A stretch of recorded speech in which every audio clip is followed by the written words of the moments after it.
Jesus querido, eis-nos aqui uma vez mais, contando, recebendo, porque já sentimos a tua presença amorosa, protetora, estimulante para todos nós. Graças te damos por aqui estarmos na condição em que estamos. Abençoa, Jesus, por misericórdia, todo o planeta e todos os seres em necessidades de natureza vária.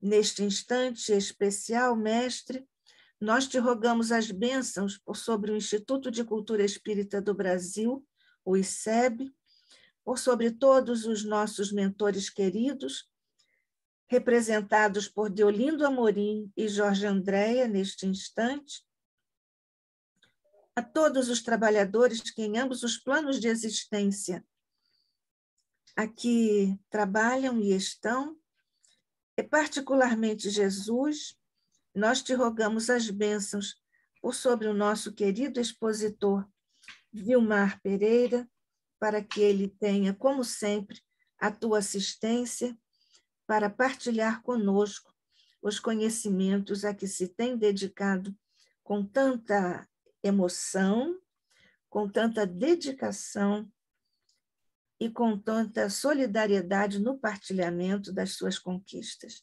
Graças te damos hoje e sempre, sob a graça de nosso Pai.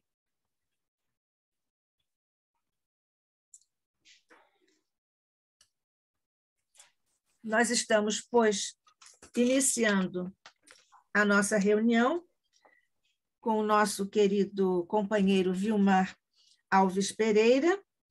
Ele é doutor em Filosofia da Educação pela Universidade Federal do Rio Grande do Sul, professor de Teorias da Educação e Hermenêutica e Educação Ambiental no Instituto de Educação e nos programas de pós-graduação em pesquisa de Fundamentos da Educação Ambiental da Universidade Federal do Rio Grande, é pró-reitor de Assuntos Estudantis da Faculdade da Universidade do Rio Grande e trabalha, tem vários contatos, desenvolve muitas atividades na Universidade Internacional Ibero-Americana, UNIME, doutorado em Educação com especialidade em Pesquisa, em Porto Rico, e trabalha no doutorado de projetos com especialidade em investigação no México, na Universidade Estadual do Oeste do Paraná, nos programas de pós-graduação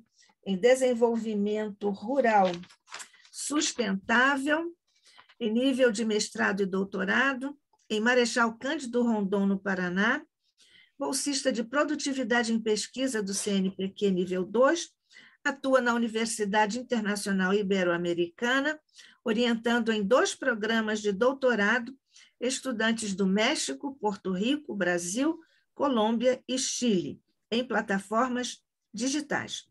Tem participado em processos de formação junto ao Ministério da Educação da Nicarágua, pelo Horizonte da Educação Ambiental Popular, pesquisando outra concepção de ciência mais inclusiva no campo ambiental, a que estão denominados ontoepistemologia ambiental e nossa condição biopsicossocial ambiespiritual. Este é o nosso querido companheiro, amigo do ICEB, Vilmar Alves Pereira, que hoje, seguindo uma programação que ele próprio estruturou, onde estamos? O antropoceno e o papel do ser humano como definidor de sentido às demais naturezas. Muito bem-vindo, como sempre, Vilmar. Nós agradecemos mais uma vez a sua colaboração preciosa, que certamente nos virá mais uma vez. Eu agradeço a espiritualidade maior pela oportunidade deste encontro, deste momento. Eu agradeço esse ponto de luz, esse grande facho de luz que é o Instituto Cultura Espírita do Brasil, que se expande por todo esse nosso planeta, pela acolhida. Eu agradeço a acolhida sua, Nádia, do Paulo e Felipe, todas as pessoas que integram essa importante instituição. Sempre é muito bom estarmos juntos, refletindo sobre a nossa condição existencial. No nosso encontro passado, nós conversamos sobre psicosfera e a qualidade dos nossos pensamentos. No encontro de hoje, nós vamos conversar sobre onde nós estamos, o antropoceno e o ser humano como definidor de sentido das demais naturezas. E eu vou começar esta exposição, que num primeiro momento eu vou situar a origem dessa relação humanidade-natureza por um dos olhares, que é pelo olhar mais da ciência ocidental. Depois, num segundo momento, eu vou falar mais especificamente do que é o antropoceno e tecer algumas relações com a ciência espírita, né, que é aqui o nosso ponto de partida e o ponto de chegada. Manuel de Barros. O rio que passava atrás da minha casa tinha uma curva em S. Parecia uma cobra mole de vidro. Um dia passou um homem desses de ciência e disse: essa curva em S se chama enseada. Já não era mais uma cobra mole de vidro, era uma enseada. Eu acho que essa palavra empobreceu muito o meu lugar. Estou trazendo o Manuel de Barros para dizer o que às vezes a gente faz com essas terminologias da ciência, que por vezes vêm com o objetivo de ampliar a compreensão e por vezes podem se descolar do sentido de relações que são mais amplas, mais inteiras, mais autóctonas, mais encharcadas de vida, e às vezes o nosso filosofar, o nosso cientificizar, se posso dizer assim, distancia da compreensão genuína, primeira que está lá. Por isso a importância de que a ciência sempre possa agregar mais e não complicar e, ao contrário, né, distanciar as pessoas do seu mundo da vida, dos seus mundos de vida ou de sua leitura de mundo.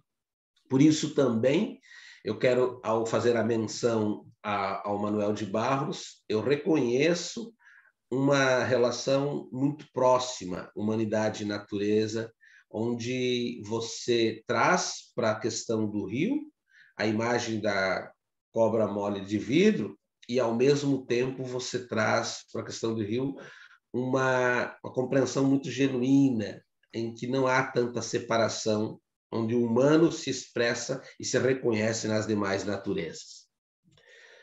O Ocidente tem demarcado, em diferentes momentos, excelentes cosmovisões que traduzem relações de humanidade e natureza.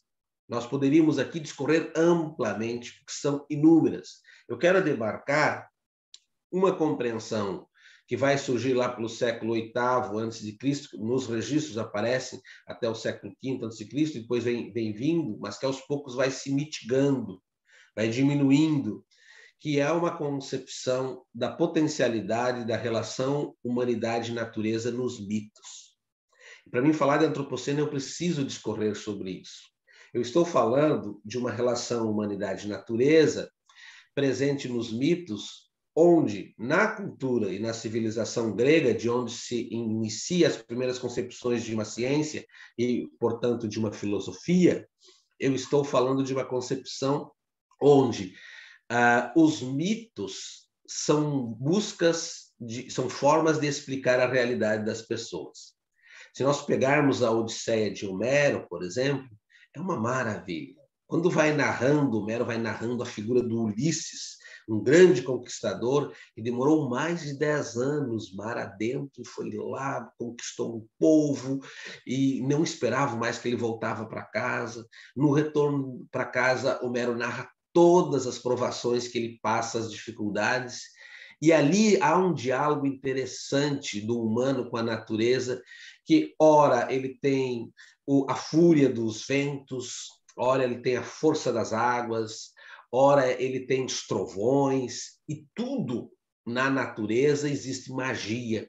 E ora ele tem que negar, quando é do seu retorno, depois que ele venceu essa grande batalha durante 10 anos, ele está voltando, ele tem que negar as dimensões da sensibilidade, porque ele não pode se seduzir-se ao canto das sereias, porque as sereias o matariam. E aí ele é orientado pela pitonisa: olha, você vai passar numa região onde tem cantos belíssimos das sereias.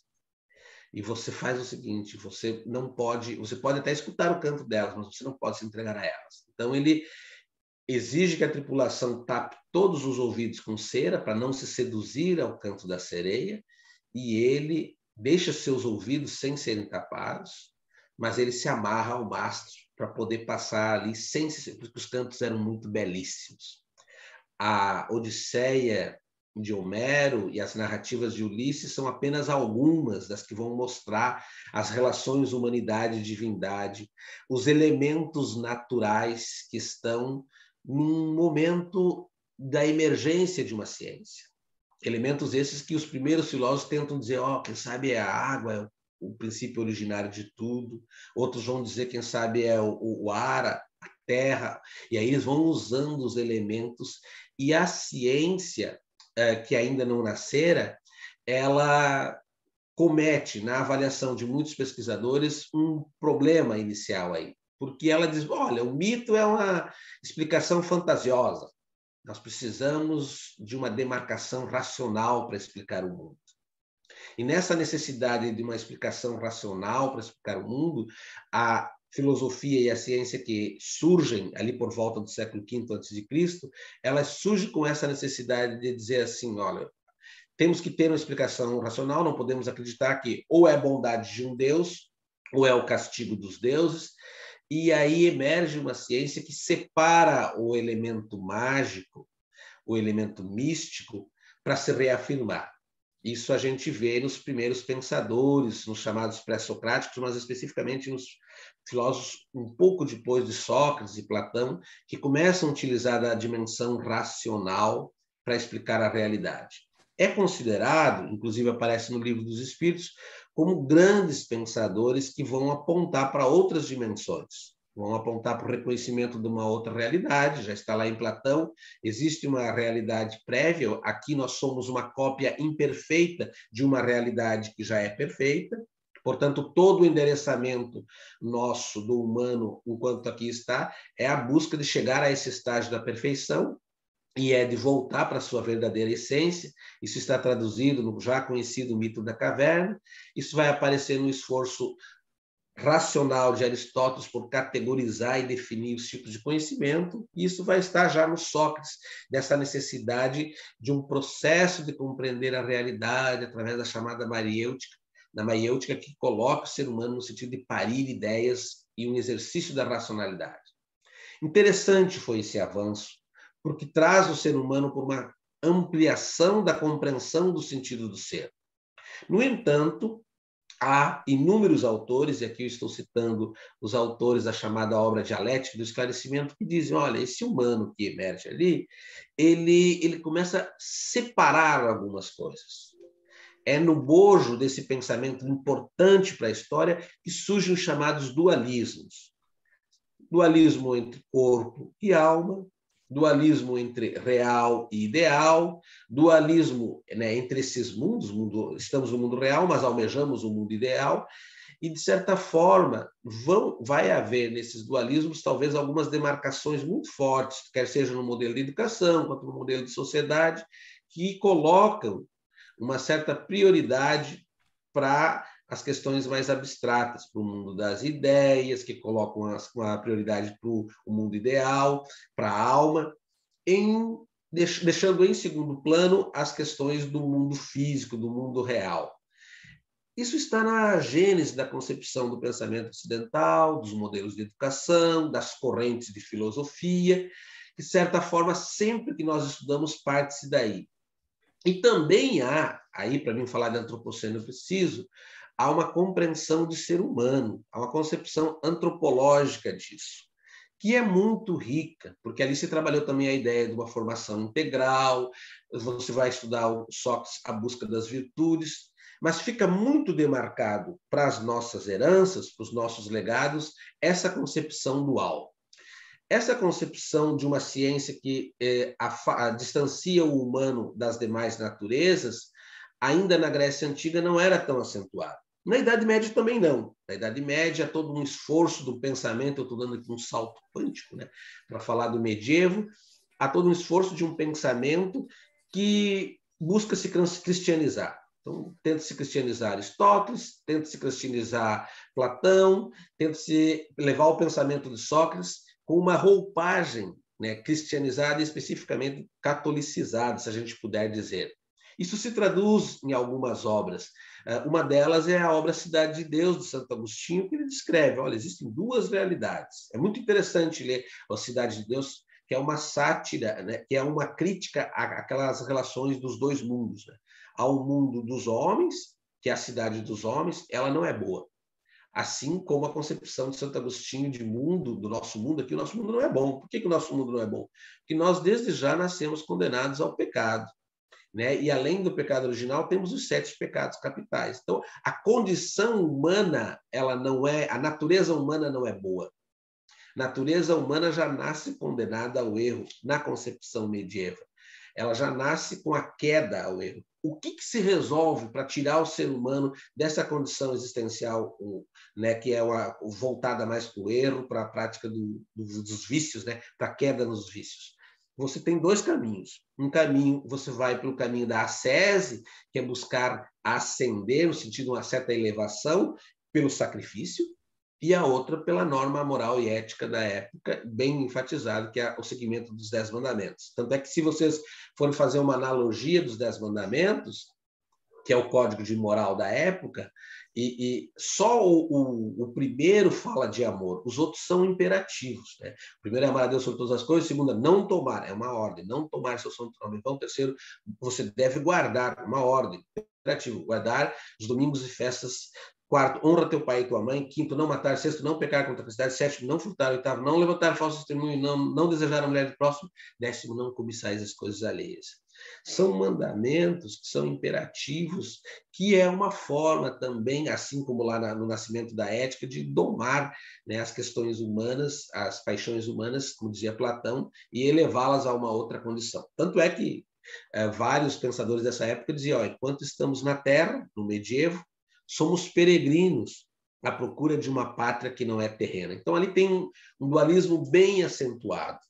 Ali tem toda uma compreensão, uma antropologia que reconhece que primeiro você deve crer para conhecer e não conhecer para crer. O ponto de partida são as verdades teológicas daquele período e que vão indicando uma relação do ser humano com a natureza. Mas, do ponto de vista de estudos específicos da minha área, que eu venho me preocupando com a questão ambiental, não havia tão forte a cisão da relação do humano com as demais naturezas, porque o homem se colocava como criatura, uma criatura frente às demais criaturas, uma criatura criada por Deus junto com as demais criaturas. Tanto é que, se você vai pegar os estudos escatológicos bíblicos desse período, você vai ver a narrativa do Gênesis, ela mesmo que tenta separar, porque depois do 7º dia ele cria o homem e diz, abro aspas, e domine o homem sobre as demais naturezas. Ela surge uma relação de que o humano está numa hierarquia em relação às demais naturezas. Por outro lado, nós vamos ter no centro do medievo vários pensadores, inclusive cristãos, católicos, que não fazem tão forte essa cisão e dizem assim, olha, por sermos todos criaturas de Deus, eu devo zelar da natureza. Então, não era tão forte a relação exploração humanidade e natureza no contexto medievo, no sentido como nós vamos assistir mais na modernidade. Se você quer um exemplo de indissociabilidade humanidade e natureza, nós temos o grande Sol de Assis, dos 1200, que vai fazer a demonstração mais completa, que a gente não conseguiu e vamos demorar muito para atingir essa compreensão de indissociabilidade humanidade e natureza, quando Francisco de Assis reconhecia onipotente e bom Senhor.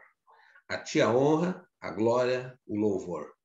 Todas as bênçãos de ti nos vêm, e todo o povo te diz amém.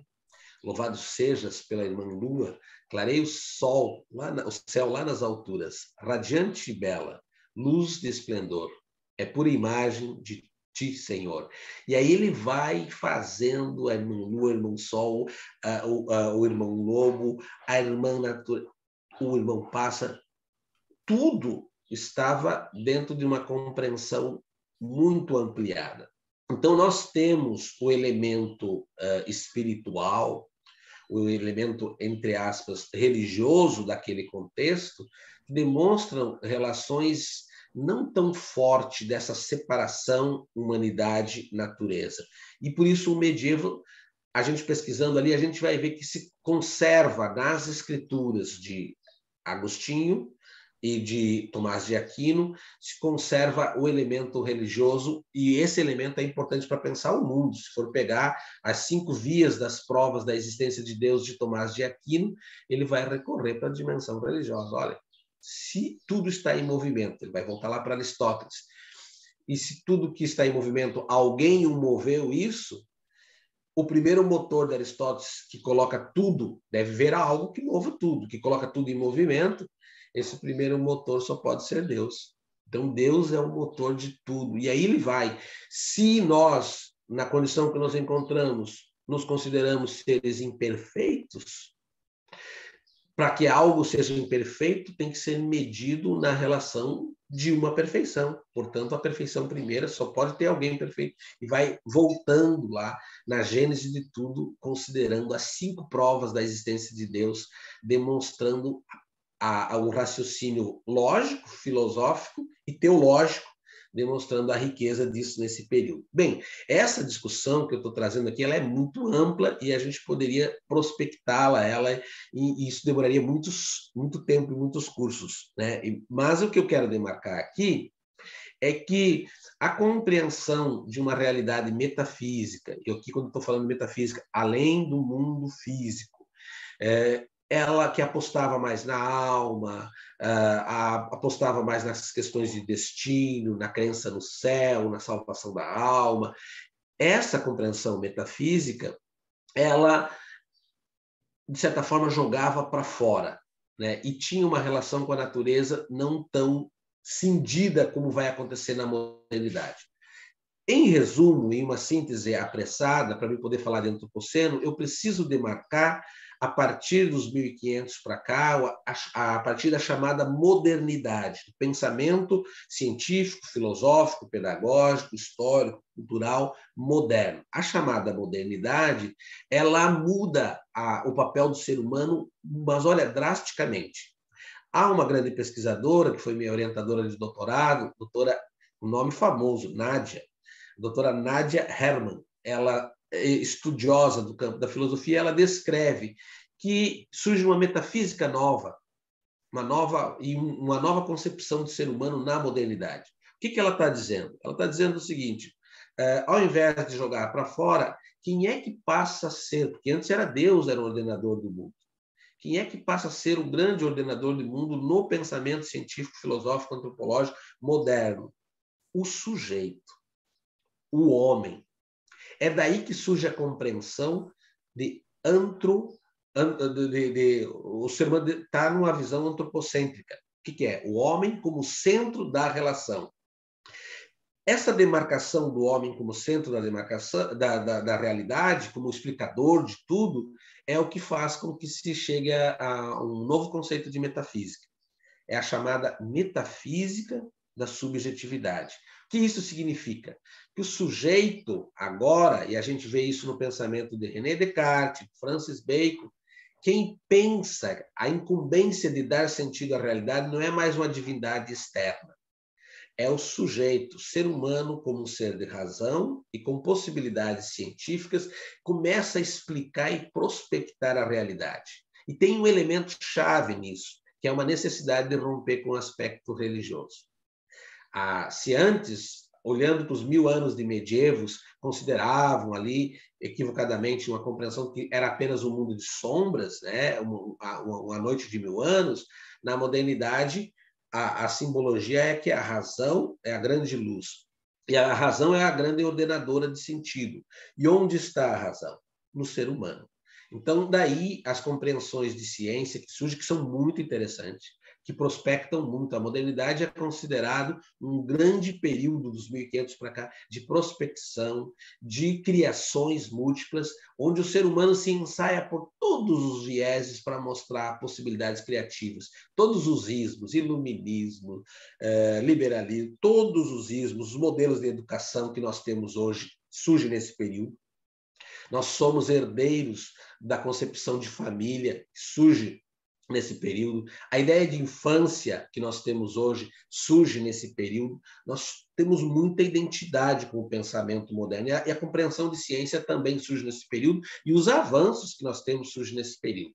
Aqui daria-se cada um desses autores, Descartes, René Descartes, Bacon, John Locke, Rousseau, até chegar lá no Kardec, né? Você vai pegar o Rousseau, depois vai pegar Pestalozzi, depois vai chegar no Kardec, vai em tantos outros pensadores, eu não quero fazer injustiça aqui, nós teríamos assim, um amplo processo de prospecção, de ensaio da capacidade humana de se colocar no centro.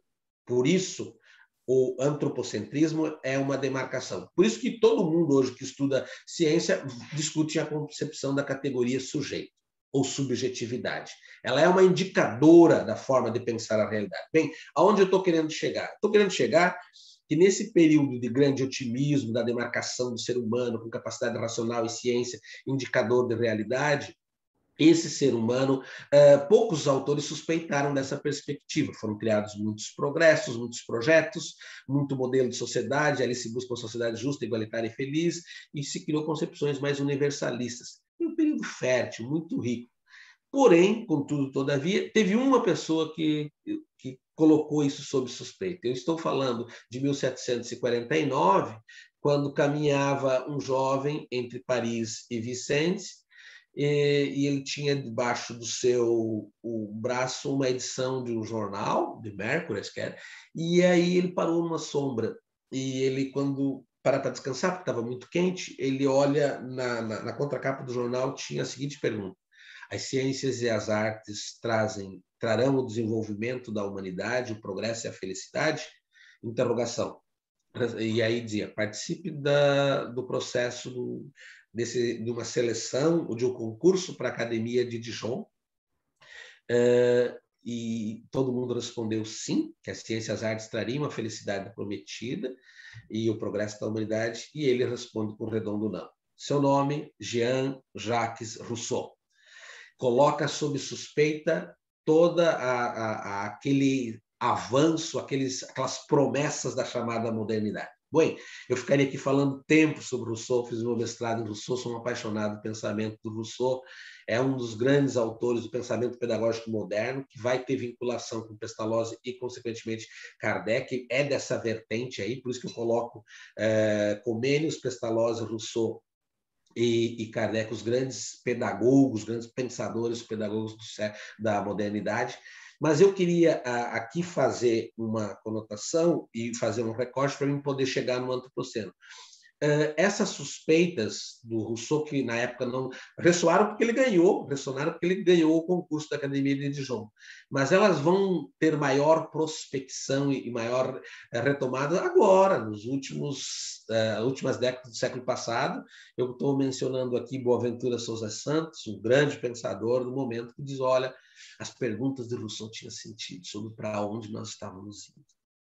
E Rousseau não tinha internet, Rousseau não tinha as conexões que nós temos. Rousseau era alguém que viajava, até antes do seu desencarne, ele teve muita a mania de perseguição, de tanto que ele foi perseguido, porque não somente o livro dele, o Emílio da Educação vai ser queimado, como se autoriza que se queime também o autor. Ele promove um grande rasgo na compreensão de uma educação de base existencialista, com outras compreensões muito interessantes. Um dia desse a gente pode falar apenas sobre ele aqui.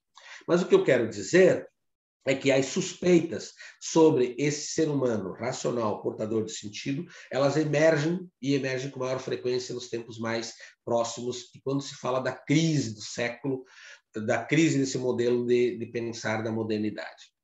Antropoceno.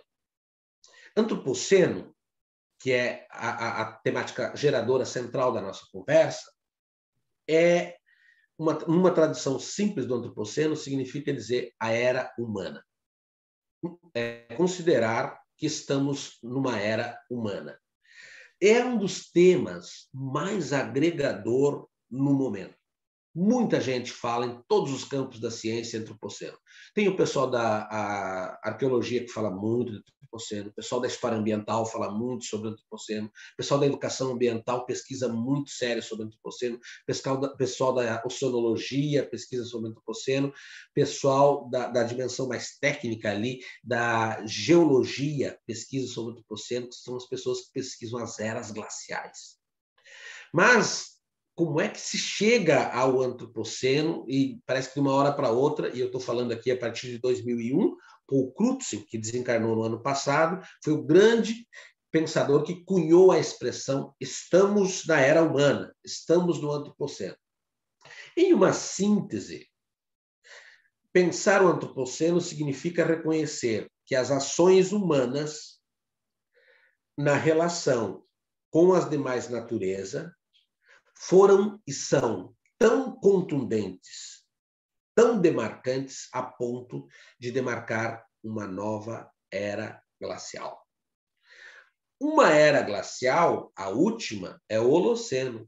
O Holoceno é 11 mil anos atrás.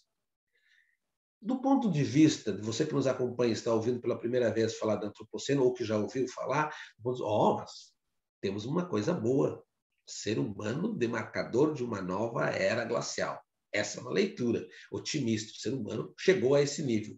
Do ponto de vista mais científico e mais reflexivo das compreensões do que é o antropoceno, convém que a gente faça algumas reflexões sobre que condições se dão essa posição que o ser humano ocupa no antropoceno. E, nesse sentido, eu venho estudando essa temática relacionada com o tema que eu vou trabalhar na próxima vez, que se chama Ecologia Cosmocena. Mas voltando ao antropoceno.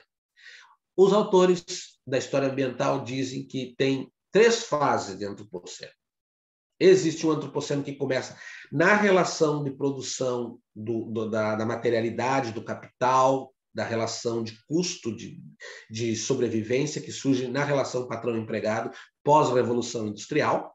Então, a partir dos 1750, teria a primeira fase do antropoceno, que é aquela ideia de saiu a relação senhor-escravo, senhor-servo, e começa uma relação de patrão e empregado, de busca de sobrevivência, onde você vende a tua mão de obra para buscar o seu sustento para um patrão, para uma outra pessoa. É uma ampla discussão. Então, essa primeira fase, ela começaria nos 1750 do antropoceno e chegaria até o segundo grande extremo do século XX, na Segunda Guerra Mundial, a ponto de Eric Hobsbawm dizer que o século XX é a era dos extremos. E os grandes extremos estão marcados por 1914, 1918, 1935, 1945 e depois para o chamado, entre aspas, milagre econômico. É extremo, por um lado queria progresso, e por outro lado tem toda a questão dos impactos de homem utilizando ciência para eliminar a própria existência. Então, a primeira fase do antropoceno, dos 1750 a 1945.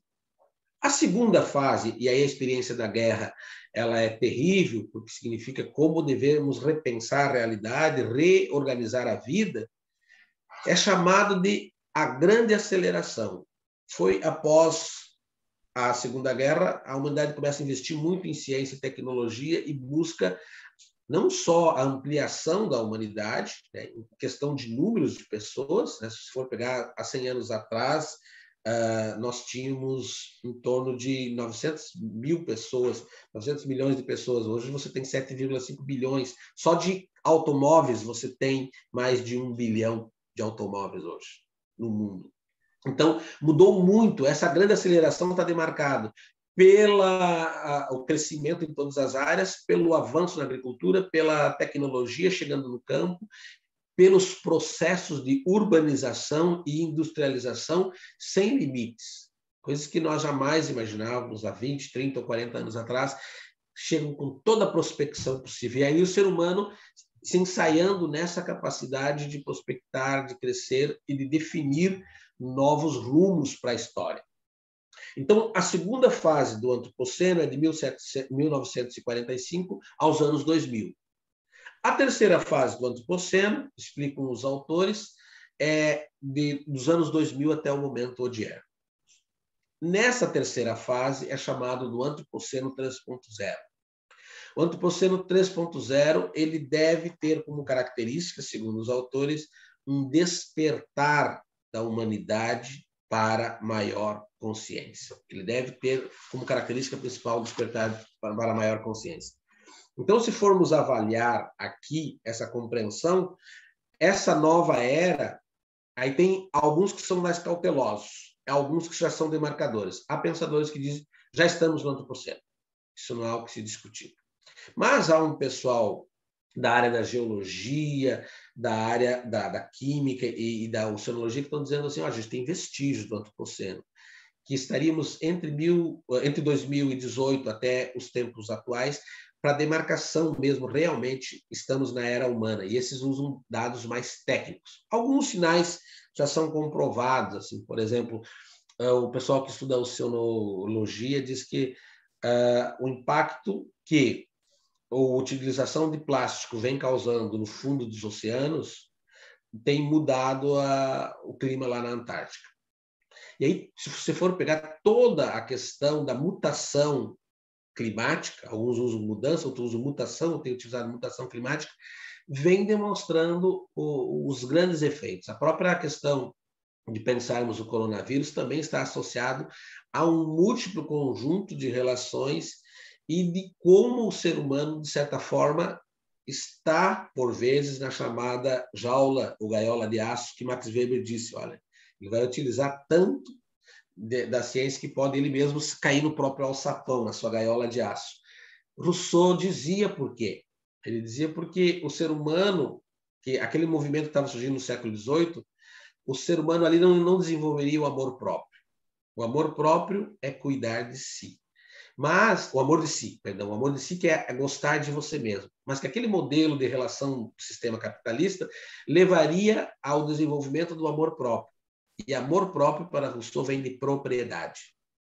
Então, o sistema de desenvolvimento do modo de produção capitalista, segundo Rousseau, ele não fala explicitamente capitalista, mas do modo que estava emergindo ali da indústria, desenvolveria um movimento para a formação de uma sociedade e não de uma educação mais ampliada, e é ali que surge a ideia de que essa sociedade vai atacar a bondade original, portanto, o homem, na sua natureza, é bom, a sociedade o corrompe por causa dos vícios, e entre os vícios estava a propriedade. Ele diz bem textualmente, lá no discurso sobre a propriedade, na origem da desigualdade entre os homens, na obra, ele diz, olha, o primeiro homem que cercou o primeiro pedaço de terra e disse, isso é meu, ali surgiu a origem da desigualdade entre os homens. Ele continua citando, que bom seria se alguém dissesse, impostor, mentiroso, a terra não é tua, a terra é de todos. Fecho aspas, a origem da desigualdade entre os homens. O que eu estou tentando dizer?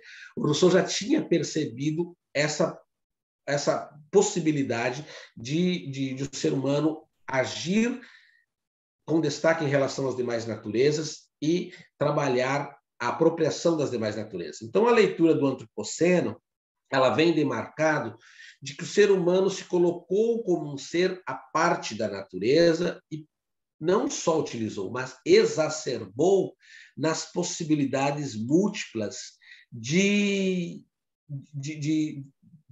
avançar e de explorar a natureza.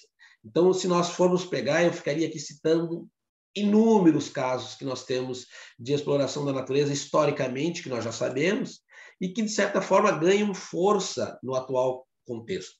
Nós vimos, por exemplo, a própria questão da pandemia, que o nosso problema, e a própria questão da desigualdade agora, que ampliou, o problema não é financeiro. O problema é de distribuição de riquezas, de compartilhamento do universo. E a gente viu também que a equação não pode ser resolvida somente pela questão do financeiro. O financeiro conta, mas há grandes dificuldades da gente compartilhar a vida no planeta. Então, o antropoceno, ele surge como esse tema agregador.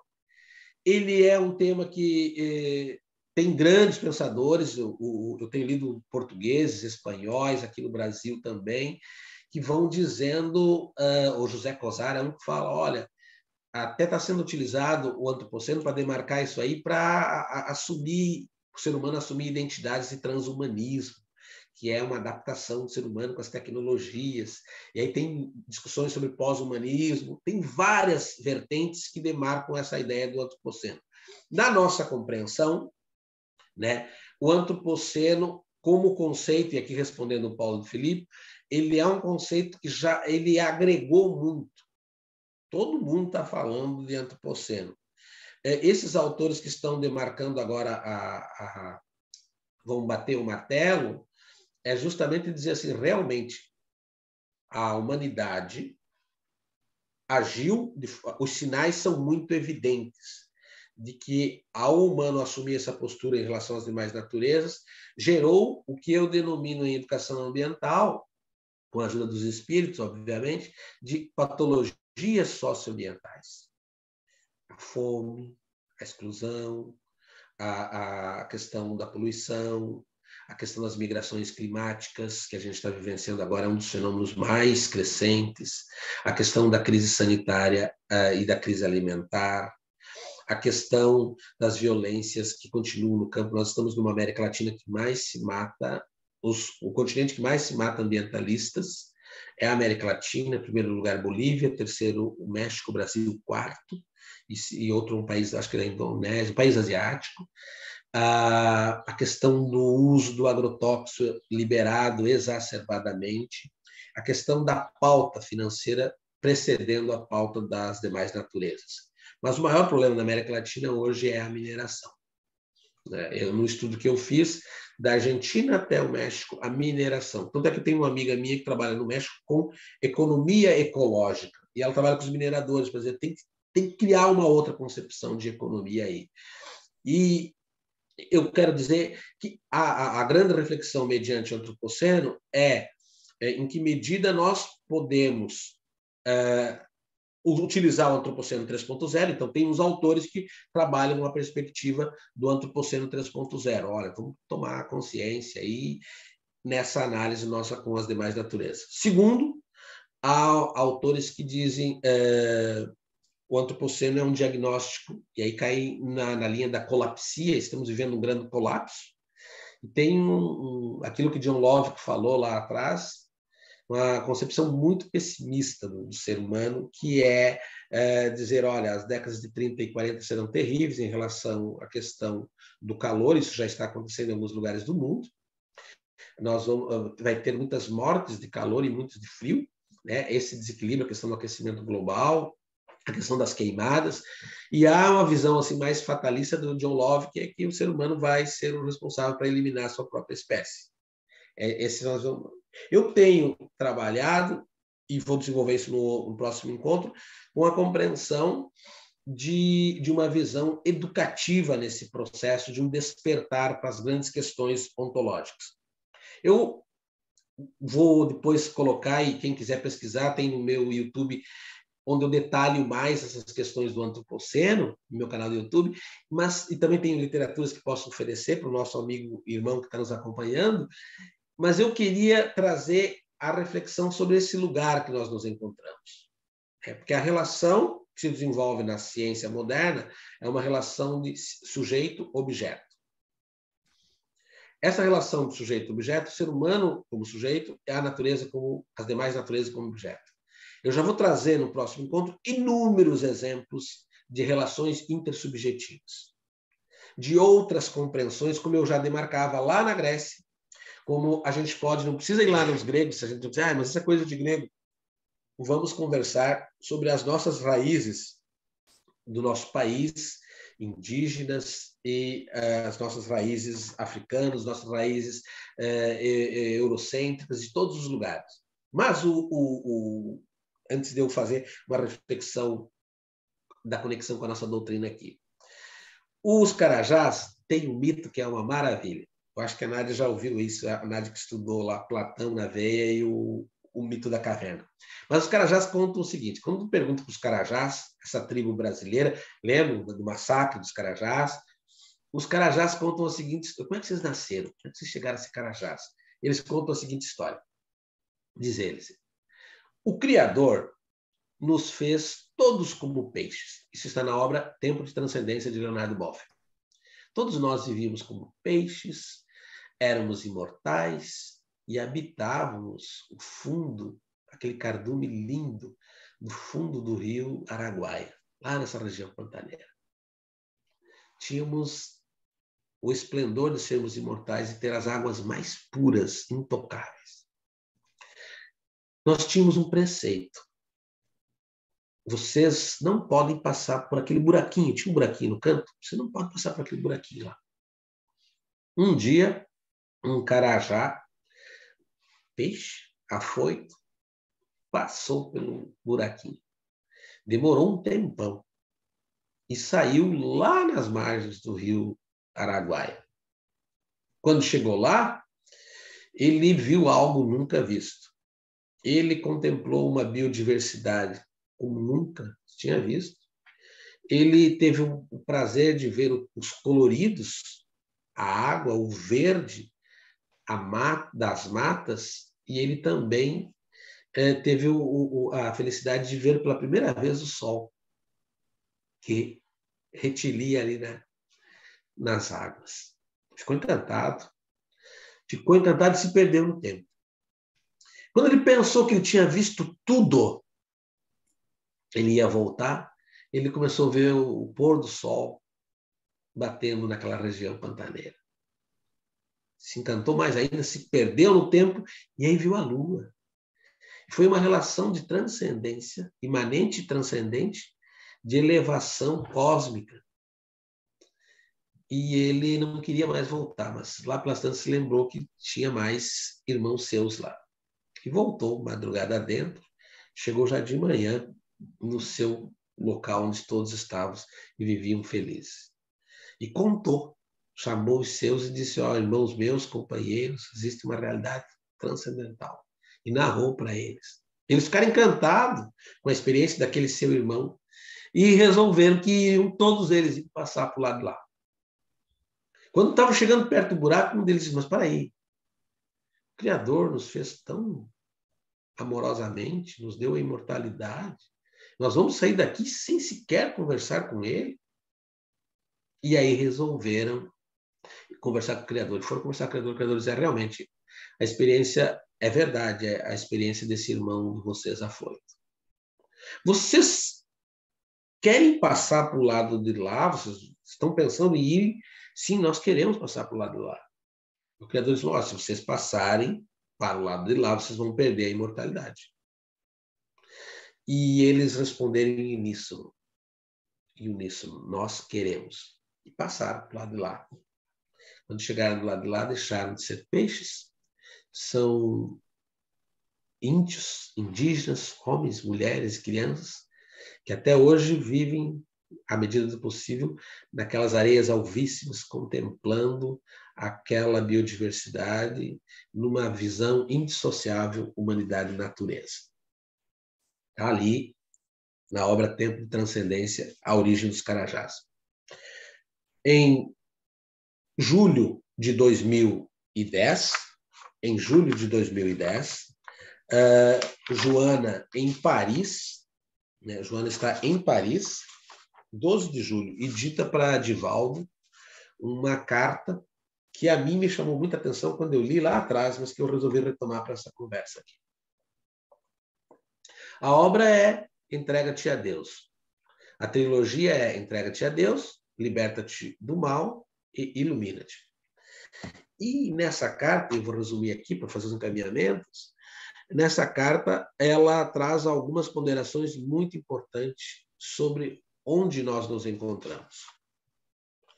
Ela diz que a sociedade odierna vive momentos graves da história em seu processo evolutivo. Joana nos chamando a atenção. Ela diz que a boa notícia é que nós nunca tivemos tantas possibilidades de prospecção em ciência e tecnologia como chegamos a ter até agora. Joana nos diz que nós podemos, pela ciência e a tecnologia, criarmos grandes painéis promissores em relação ao futuro. Está aí o exemplo da vacina que a gente vivenciou agora, está vivenciando ainda, e tantas outras prospecções. No entanto, diz o Espírito, pairam sobre os céus grandes ameaças de horror, principalmente na questão da aproximação daqueles que estão desavisados. Muitos estão sendo instrumentos das trevas. Ou seja, a capacidade toda nós temos, mas temos que chamar a atenção para o descuido e para o uso que as trevas vêm fazendo. E aí, ela diz que isso faz com que inúmeros filhos, inúmeros irmãos, inúmeros de nós, mergulhemos em campos de aflição, ao invés de ascendermos utilizando a ciência e a tecnologia. O paradoxo que ela também nos chama a atenção é que, por um lado, e aí dá para ler a obra de Zygmunt Bauman, Vida para Consumo, por um lado, nós somos expertos e atingimos grandes alcances no que diz respeito às questões da mídia digital e virtual. Por outro lado, os mesmos instrumentos estão utilizados na alimentação e na disseminação da violência e do crime. É Joana falando para homens e mulheres desse tempo. A necessidade de estar em evidência faz com que nós exponhamos as questões mais íntimas da nossa vida numa rede social. A necessidade de reconhecimento, a carência, e ela vai trabalhando, né, a angústia, até chegar à depressão, todo aquele quadro, a carência de reconhecimento, essa necessidade, esse vazio existencial, e eu vou trabalhar isso no próximo encontro, onde eu vou trabalhar que a crise do momento é uma crise ontológica existencial, e faz com que nós nos possamos cair em painéis de vulgarização, e aí ela usa o alcance dessa questão das redes sociais no sentido de mitigar a nossa potencialidade criativa. Também fala de um crescimento da violência de todos os matizes e gerando uma cultura do medo. Uma cultura do medo. Fala, eu acho muito interessante essa analogia que ela faz, e a gente fala, não, mas isso é coisa lá da Idade Média, onde eles tinham os gladiadores. Joana fala dos novos gladiadores, fala também de pais e mães que levam seus filhos, irmãos, a assistir uma luta de MMA e outras coisas aí, demonstrando a mudança de roupagem dos novos gladiadores. Por milhares. E aí diz ela que essas pessoas depois gastam um valor para curar a doença que fica na cabeça ou no corpo, num osso ou num órgão fracionado. As novas facetas dos gladiadores. Fala dos altos índices de corrupção, de degradação da vida moral na esfera pública, e vai mostrando quanto isso pauperiza a existência e alcança pessoas que sofrem a ausência, por causa da corrupção, sofrem a ausência desse elemento e muitas vidas são ceifadas pela ausência, às vezes, até da própria alimentação, desnutrição, coisas básicas, assim, ela traz. Fala e relembra da figura do Nazareno e diz que o Nazareno, o divino sol da Galileia, ele veio até nós num período de muitas turbulências. E ele veio para despertar, e é essa a questão importante na questão do antropoceno, despertar da consciência do nosso lugar no cosmos. Ele veio para esse despertar, mas os homens e mulheres o crucificaram, nós o crucificamos. Fala também das intoxicações que nos seduzem nessa lógica do sistema pelo capitalismo. E também ela coloca como desafio que quem conhece Jesus pelo Espiritismo deve seguir o exemplo do Divino Sol da Idade Média, Francisco de Assis, Sol de Assis. Quem conhece Jesus pelo Espiritismo se coloca como no exemplo de Francisco de Assis. E termina dizendo, nunca temas. Como sempre, Joana, né, chama a gente para o compromisso, nunca temas, Jesus está contigo. Então, quando estamos trazendo aqui esse convite, essa reflexão de pensarmos sobre o antropoceno, cabe a gente refletir sobre se nós não somos mais um na infinidade de possibilidades. Eu vou ampliar essa discussão no próximo encontro, na compreensão de que a natureza dialoga conosco. A natureza humana e a natureza não humana. E vou encerrando esta exposição de estudo, convidando a um valor que temos desenvolvido no campo ambiental. Nós chamamos de humildade ontológica. Ao invés do sujeito arrogante, portador de sentido, definidor de sentido, como único demarcador da história, quem sabe a gente não utiliza de humildade ontológica, de processos de autorreconhecimento nas relações daquilo que nós chamamos de outridades ambientais, ou seja, com as demais naturezas. Tem muita coisa boa acontecendo aí, de perspectivas que sempre ocorreram, mas nunca foram reconhecidas, de demonstração de relações onde a vida, desde já, é inteira. Por isso defendemos uma compreensão de uma educação ambiental no ambiente inteiro, que não dissocia essa relação.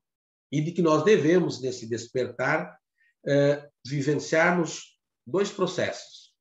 O primeiro, que eu chamo de redefinição ontológica.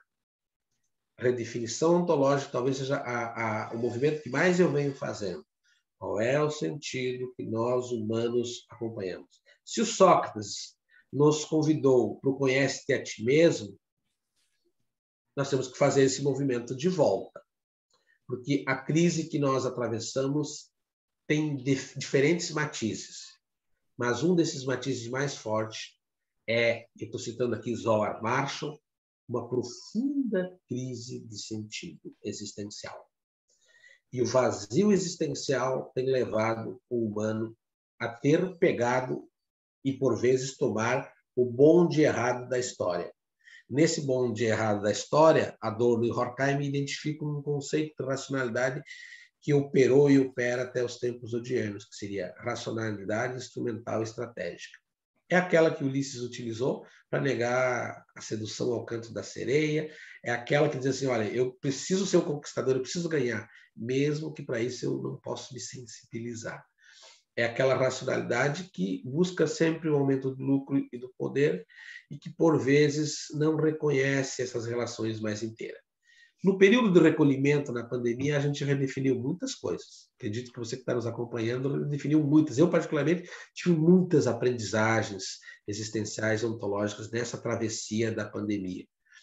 É nesse sentido que estamos sendo convidados, em pleno século XXI, a um despertar. Reconhecendo no antropoceno uma grande corrente, está aí, da ciência, demarcada, mas que talvez, na minha compreensão, eu não gostaria que, ao demarcar uma era humana, ela tivesse essa conotação da demarcação pelos excessos e não pela defesa da vida. E nós que somos cristãos, nós que somos espíritos, temos que ter em todas as instâncias a defesa radical da vida, dessa vida, não é qualquer vida, vida digna, a vida que nós aprendemos com o Nazareno, a vida que potencializa, a vida que brota, a vida que expande. E é nessa que nós acreditamos. E é essa que nos dá força para seguirmos adiante. Gratidão à espiritualidade maior. E eu vou terminar com uma frase de Francisco de Assis aqui. Obrigado, Senhor, porque és meu amigo, porque sempre comigo tu estás a falar. No perfume das flores, na harmonia das cores e na fonte que corre, ligeira a dançar. Escondido tu estás, no verde das florestas, nas aves em festas, no sol a brilhar, na sombra que abriga, na brisa amiga e na fonte que corre, ligeira a dançar. Te agradeço ainda, porque na alegria ou na dor de cada dia eu posso te encontrar. Quando a dor me consome, murmuro teu nome e mesmo sofrendo eu posso cantar. Obrigado, Senhor. Muito obrigado, senhoras. Que assim seja.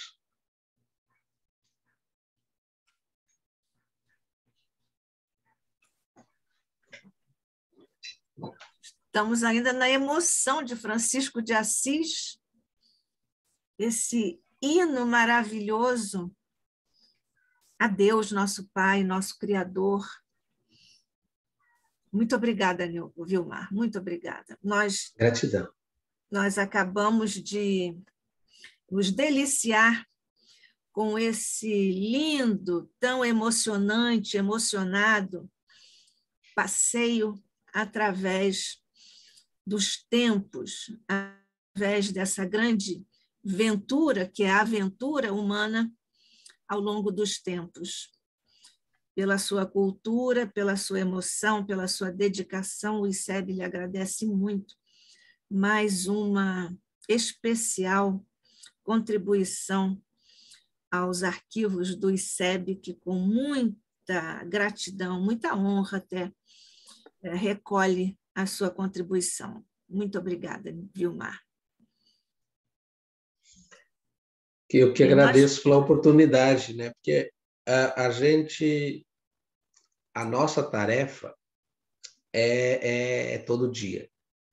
E aonde que a gente puder, né? Já que nós já descobrimos que a mediunidade é 24 horas por dia, mesmo que alguns não reconheçam. Então, aonde estivermos, está aí o nosso desafio. E aqui, imagine, esse é um espaço privilegiado. É verdade, é privilegiado. O Instituto de Cultura Espírita do Brasil é um instituto de estudos avançados do espiritismo. Então, aqui nós podemos falar com muita tranquilidade, como você fez, passeando desde os pré-socráticos, desde da época dos pré-pré-socráticos, para chegar até aqui, a essa coisa hoje do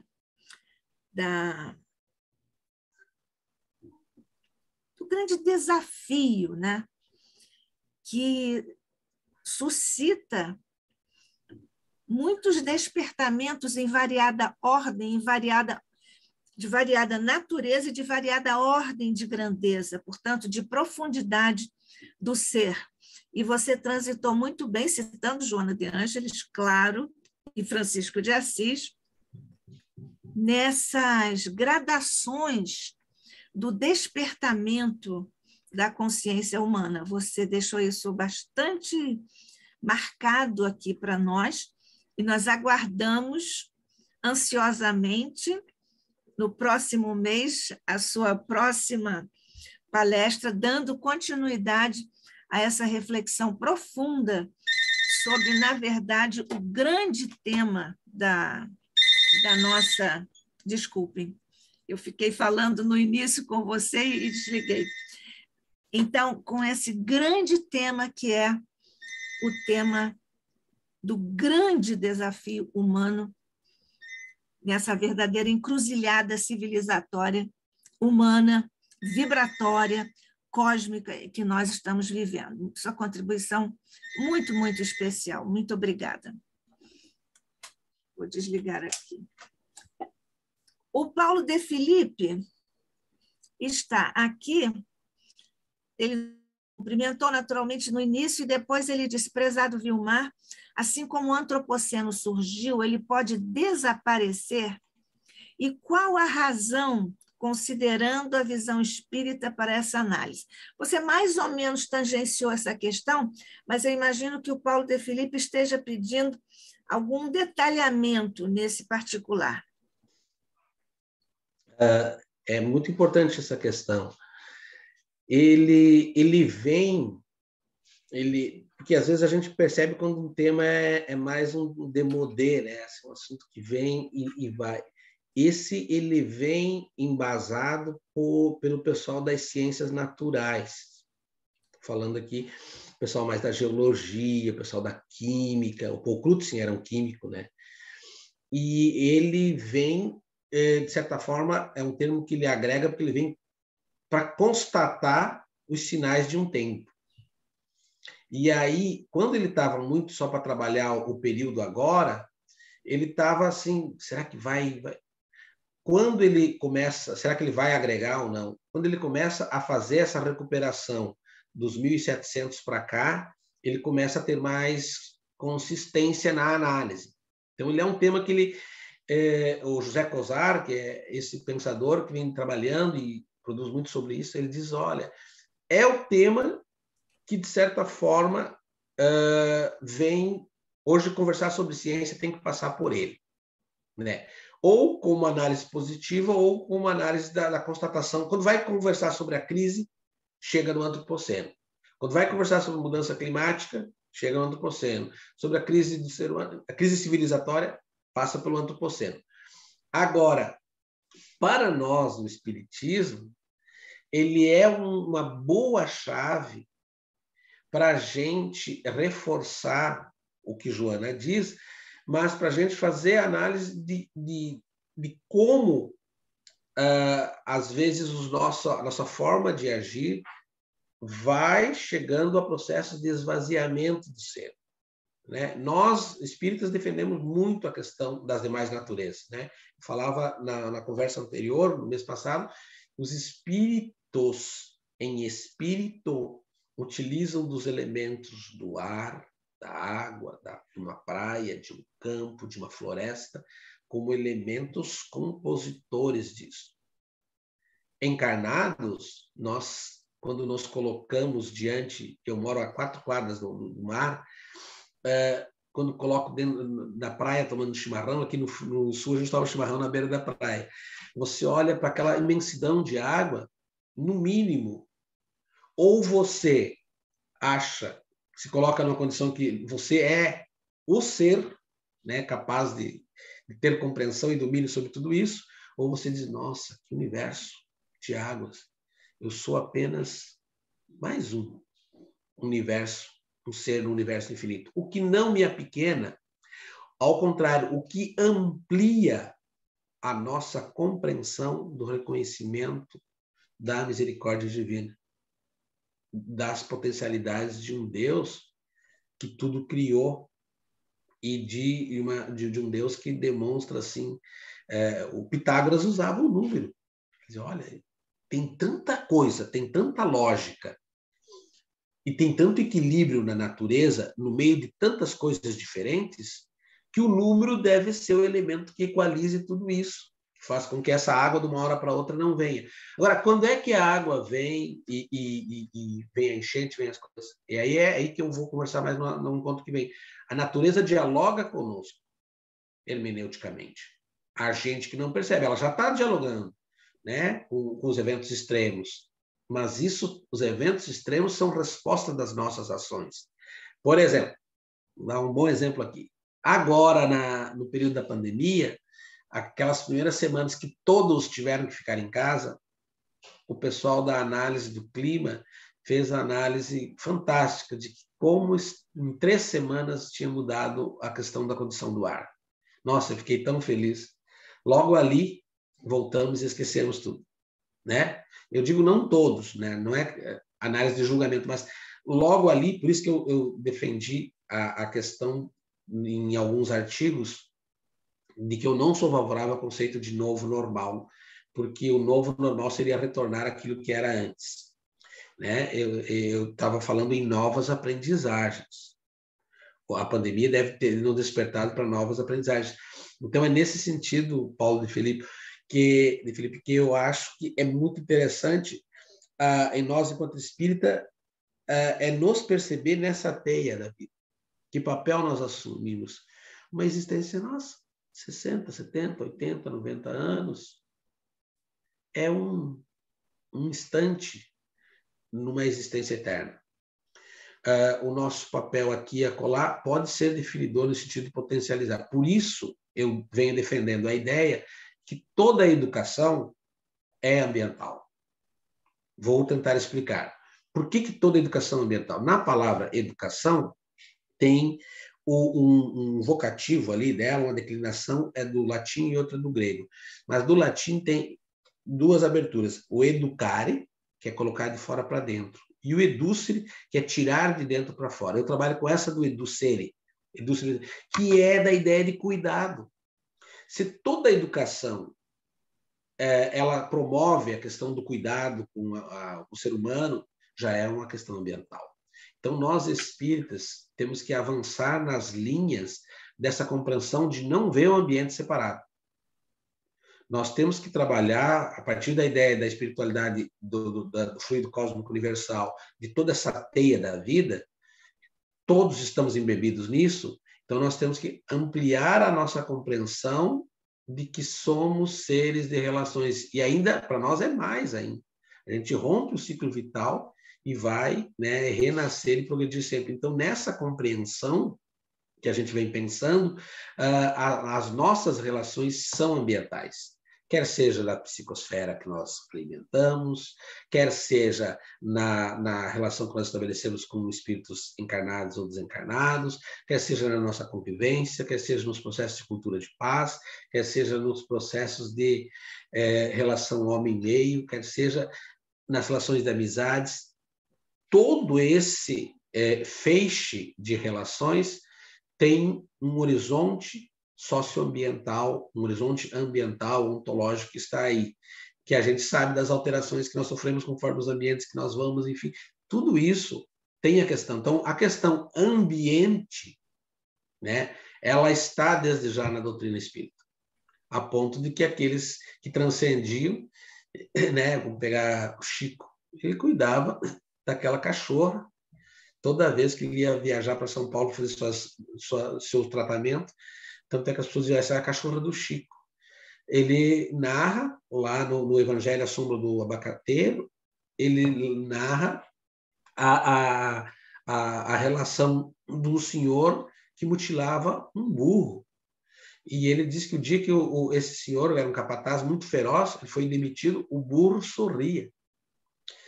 Essa relação franciscana do Chico Xavier e de tantos outros, a gente vê que as pessoas que trabalham uma leitura mais densa do Espiritismo, desde já se percebe por inteiro. E é aí que é um dos grandes nichos que a gente pode investir.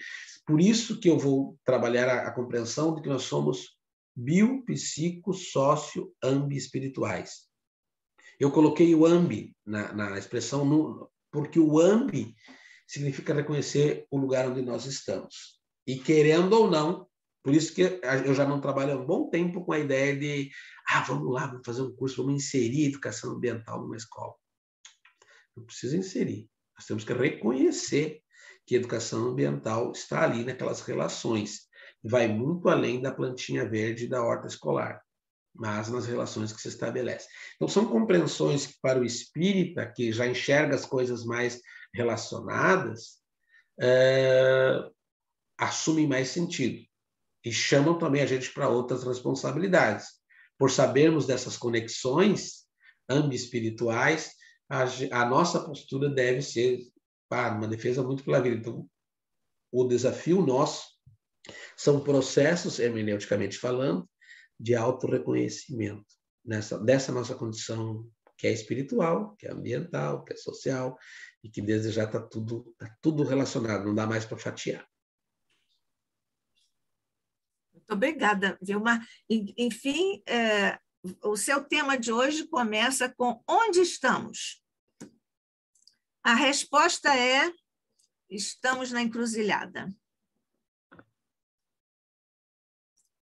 Não é isso? Uma encruzilhada metafísica estamos numa hermenêutica. encruzilhada, estamos num momento de redefinição ontológica.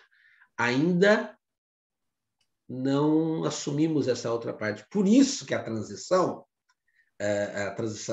espiritual, né, a famosa transição que nós estudamos tanto, a transição ela não é demarcada por uma chegada. Ela é demarcada pelo movimento que a gente está vendo. A compreensão do momento da transição é definitivo para esse passo posterior. E que também não vai se dar no salto quântico, como alguns imaginavam. Ela está se dando nesse processo. Quando você lê no mundo do rumo da regeneração, a gente vai ver o investimento do outro lado em esses ficam aqui, esses saem, esses permanecem, aqui precisa ter um ambiente mais... Já está acontecendo. E, às vezes, a nossa dificuldade do nosso olhar estreito é não perceber o que já está acontecendo. Daí a gente fica esperando um momento mágico. Olha, como alguns dizem para mim, diz que 2060 estaremos na era do amor, tá? E o que nós vamos fazer para chegar até lá? É muito bem lembrado, porque nós ficamos achando que isso vai se dar assim, da noite para o dia, como um passe de mágica.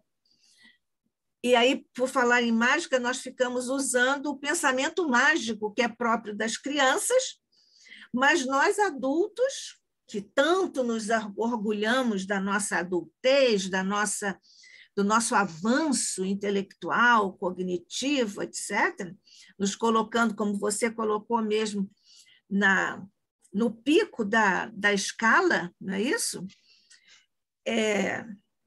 Nós achamos que isso vai se dar assim, gratuitamente. Em 2060 vai acontecer. Não, depende do que nós fizermos, porque, na verdade, você deixou muito claro que a responsabilidade que está na base da nossa doutrina, no projeto de autoeducação que o Espiritismo nos traz, está assim, posto, né? Então, 2060, quem sabe, se nós fizermos a nossa parte, aí nós vamos atingir determinados patamares que nós desejamos. Nós desejamos como as crianças. Perfeitamente. Essa é uma leitura de ampliação de sentidos, né? Ou a gente foge desse pensamento mágico, né? E busca o investimento no que... O mais difícil é o que Joana nos coloca, né? Responsabilidade individual, reforma íntima, movimento de autocompreensão, né? Essas conexões mais amplas. Ou a gente fica esperando esse momento assim que muitos esperavam. Mas eu fico pensando que a gente está conseguindo ampliar isso aí. Por isso que a grande questão nossa, e aí eu vejo, é uma mudança de cultura, né, nessa ciência no pós-pandemia. Né? Eu não estou dizendo que a gente tem que abolir as nossas práticas pretéritas, mas a gente, por exemplo, nós, no período da pandemia, ampliamos muito o significado a mudança na concepção de tribuna, a mudança na concepção da reunião espírita. E nós temos notícias, literaturas estão dizendo, de grandes atendimentos que aconteceram, né, nesses movimentos, nessas reuniões, de quanto a espiritualidade esteve e está conosco. Né? Nós temos na nossa casa, todas as quartas-feiras, o evangelho, meia hora de evangelho. E são momentos que a gente sai radiante. O estudo a gente está fazendo online, aos sábados. A gente preservou muito a nossa saúde, e aí então o espírito tem que ser em defesa da vida. Tivemos muito mais qualidade de vida e conseguimos manter a excelência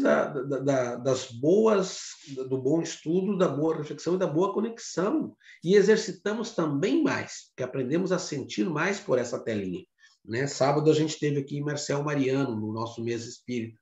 Foi uma delícia, uma palestra convocando todos nós para o despertar para a cultura de paz nesse cenário que o mundo está vivendo. Um convite forte. E é isso.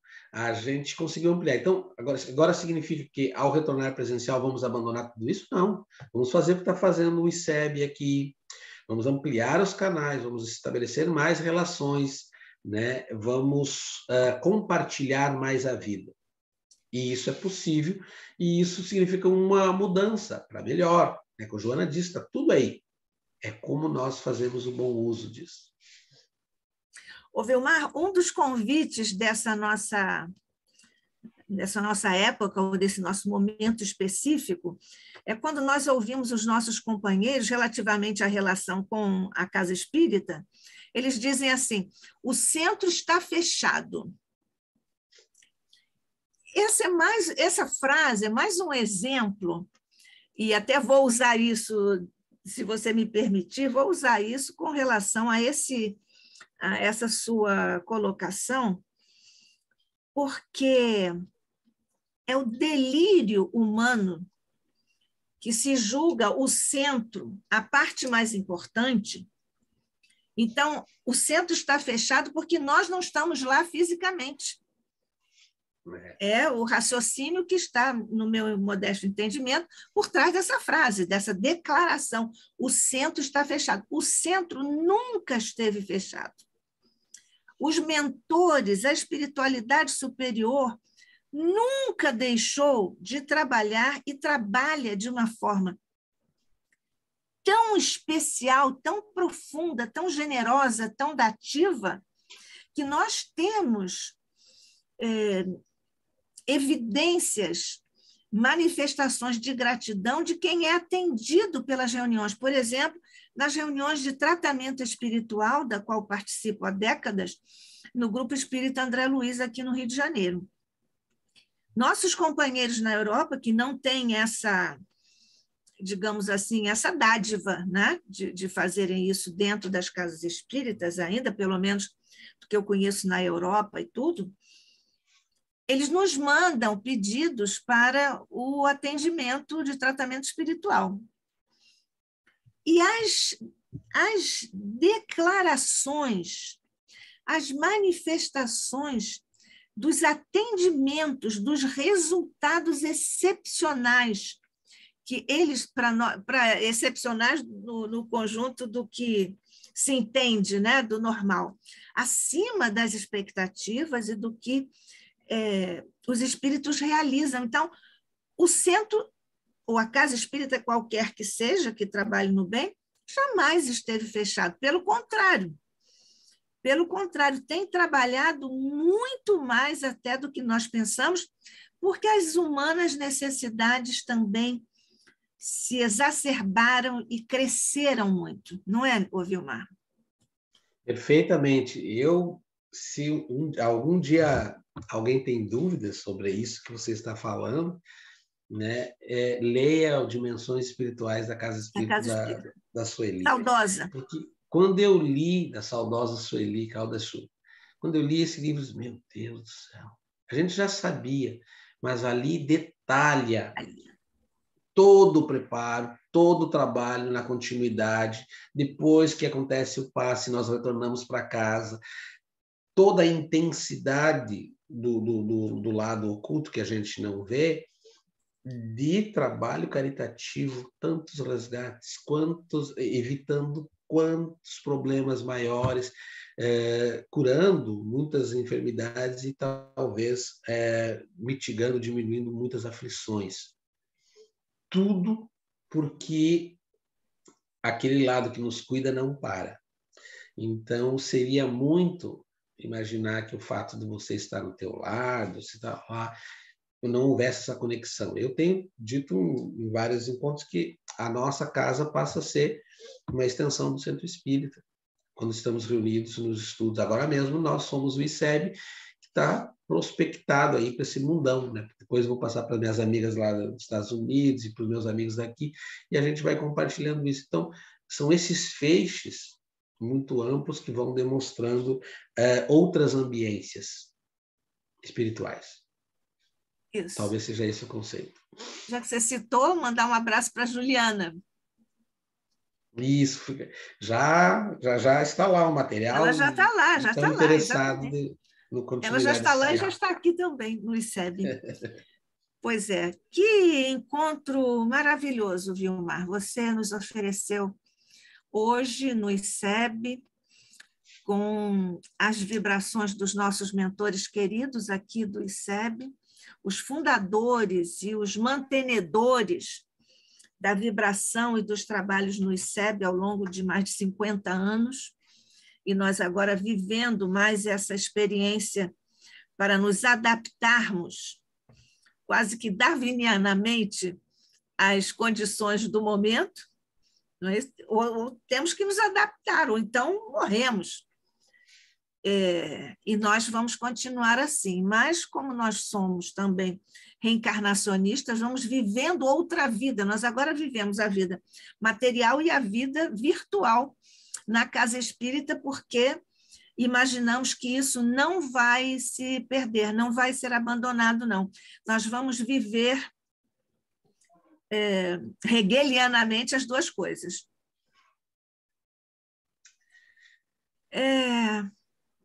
Tá uma pena acabar, né? Mas a gente se mantém conectado. Conectado. Eu estou com as perguntas do Paulo de Felipe desde a vez passada já. Continua aqui movimentando.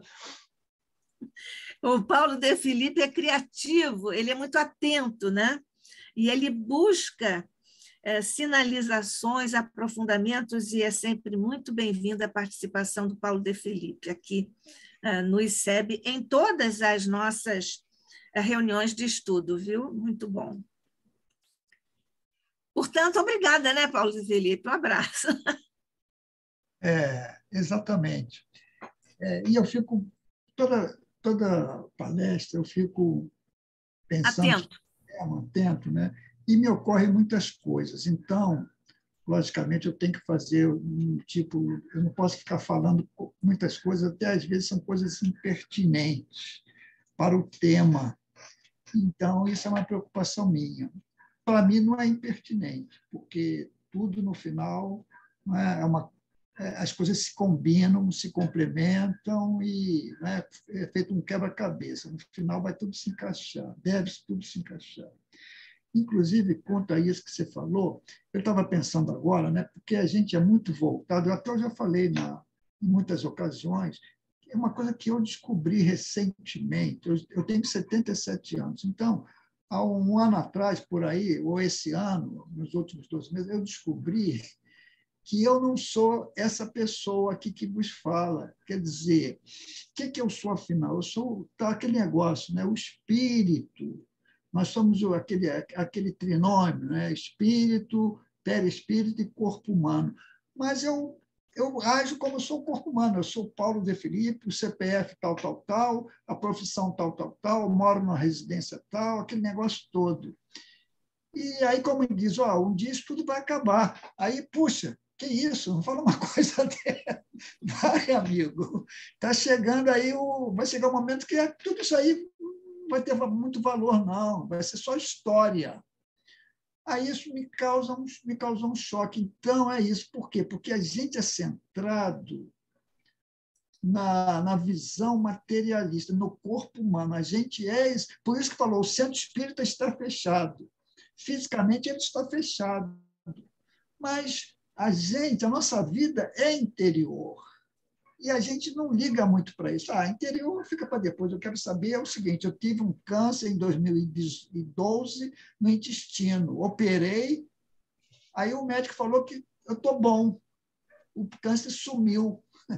E eu acreditei, quer dizer, mas espera aí, amigo, o negócio começa no teu espírito. Será que o teu espírito está curado? A gente não vê muito por esse lado. A gente vê que o resultado, eu estou aqui belo, bonito, estou andando, entendeu? E legal, então eu estou curado. Então, é essa dicotomia que, principalmente, e aí vai uma análise crítica minha, porque no vizinho, nas outras pessoas, a gente entende que ele é materialista ou de outra religião, qualquer coisa, ele tem todo o direito de pensar assim. E eu não vou me interferir de maneira nenhuma. Mas, para mim, isso tem diferença.